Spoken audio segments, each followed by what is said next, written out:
Assalamualaikum warahmatullahi wabarakatuh. Perkenalkan, nama saya Yesa Dwi Afrilia, kelas 4F Program Studi Pendidikan Guru Sekolah Dasar, NPM 5021242, mata kuliah Telaah Kurikulum dengan dosen pengampu Bapak Tio Gusti Satria, Magister Pendidikan.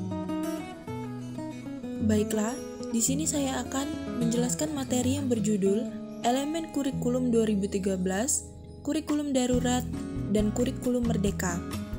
Elemen Kurikulum 2013, Kurikulum Darurat, dan Kurikulum Merdeka terbagi menjadi 3 bagian. Yang pertama, Standar Kompetensi Lulusan atau SKL, Standar Isi, dan Standar Proses.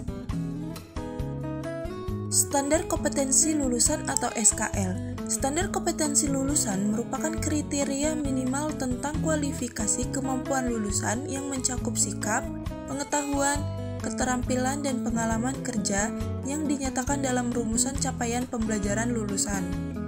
Standar kompetensi lulusan untuk satuan pendidikan dasar dan menengah dalam Permendikbud nomor 54 tahun 2013 digunakan sebagai pedoman penilaian dalam menentukan kelulusan peserta didik. Standar kompetensi lulusan tersebut meliputi standar kompetensi lulusan minimal satuan pendidikan dasar dan menengah, satuan kompetensi lulusan minimal kelompok mata pelajaran, dan standar kompetensi lulusan minimal.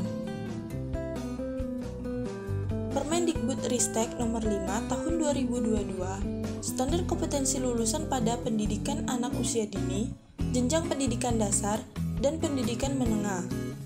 Standar kompetensi lulusan merupakan kriteria minimal tentang kesatuan sikap, keterampilan, dan pengetahuan yang menunjukkan capaian kemampuan peserta didik dari hasil pembelajarannya pada akhir jenjang pendidikan.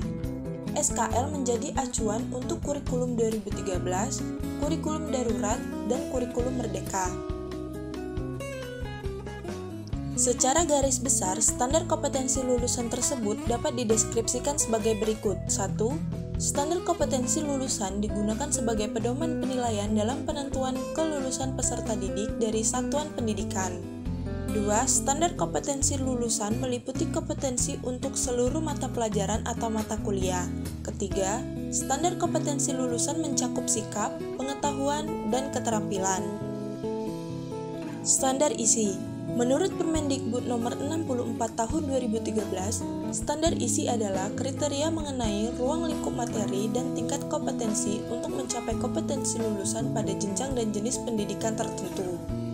Ruang lingkup materi dirumuskan berdasarkan kriteria muatan wajib yang ditetapkan sesuai ketentuan peraturan perundang-undangan, konsep keilmuan, karakteristik satuan pendidikan, dan program pendidikan. Standar isi tersebut memuat kerangka dasar dan struktur kurikulum, beban belajar, kurikulum tingkat satuan pendidikan, dan kalender pendidikan atau akademik. Dan standar isi disusun tertentu saja sesuai dengan SKL atau standar kompetensi lulusan. Dinyatakan dalam Permendikbudristek nomor 7 tahun 2022 tentang standar isi pada kurikulum merdeka, menyatakan bahwa standar isi dikembangkan melalui perumusan ruang lingkup materi yang sesuai dengan kompetensi lulusan. Ruang lingkup materi merupakan bahan kajian dalam muatan pembelajaran.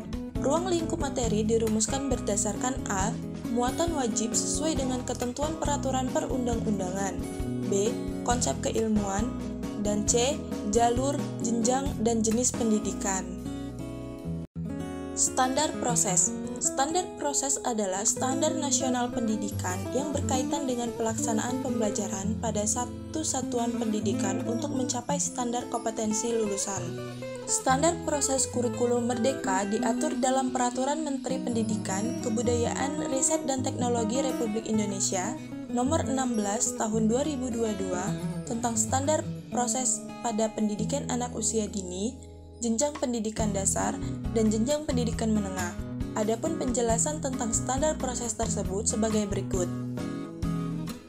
Standar proses adalah kriteria minimal proses pembelajaran berdasarkan jalur, jenjang, dan jenis pendidikan untuk mencapai standar kompetensi lulusan.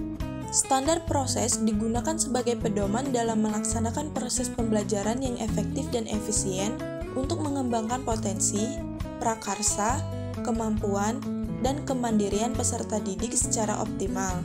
Standar proses meliputi A. Perencanaan pembelajaran, B. Pelaksanaan pembelajaran, dan C.